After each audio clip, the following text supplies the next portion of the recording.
Every January, millions of people decide to change their lives. They promise to eat better, work harder, quit habits they've hated for years. And by February, most of those promises quietly disappear. Not because people are lazy, not because they lack discipline, but because the human brain was never designed for sudden change. Psychologists call it the fresh start effect. When the calendar resets, the brain creates a false sense of separation between the old self and the new one. January feels clean, different, uncontaminated by past failures. But nothing neurological resets at midnight. Your habits, instincts, stress responses, and reward systems remain exactly the same. The brain loves the idea of a fresh start because it costs nothing.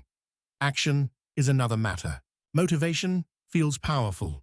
That rush of determination isn't willpower, it's dopamine. Dopamine spikes when we anticipate change, not when we endure it. That's why planning feels good, announcing goals feels good, imagining success feels good. But the moment effort replaces imagination, dopamine drops.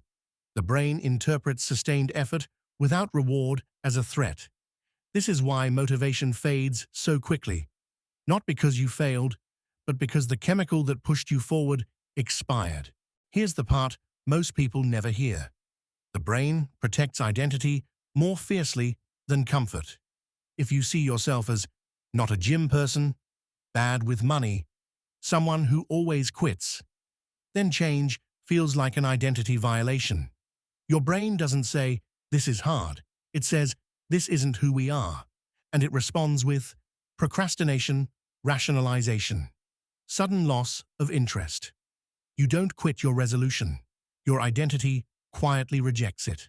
People believe success comes from strong willpower. Psychology says otherwise. Willpower is situational, not moral. It weakens under stress, decision, fatigue, hunger, emotional overload. That's why people can be disciplined in one area and collapse in another. The brain doesn't fail because it's weak. It fails because it's overwhelmed. Environment shapes behavior more than intention ever will. Telling people your goals feels like accountability.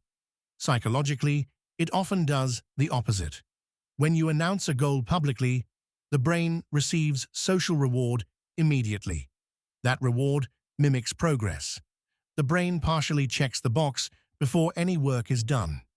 This is why people who talk the most about change often struggle to maintain it. Being seen trying can feel like success, even when nothing changes. The brain evolved to prioritize familiarity, predictability, energy conservation. Change introduces uncertainty. Uncertainty triggers stress. So the brain gently nudges you back toward old habits, not with panic, but with comfort. It's been a long day. You'll start again tomorrow. One break won't matter. And slowly, the resolution disappears without drama. No failure moment, no decision to quit, just silence. The people who succeed don't rely on motivation. They change systems instead of goals, shrink habits until they feel harmless, remove friction rather than add pressure. They don't announce transformation. They make changes so small the brain doesn't resist them. Real change feels boring. That's why most people don't trust it. Most New Year's resolutions don't fail on day one. They fail the moment the brain decides comfort is safer than growth. The question isn't whether resolutions work.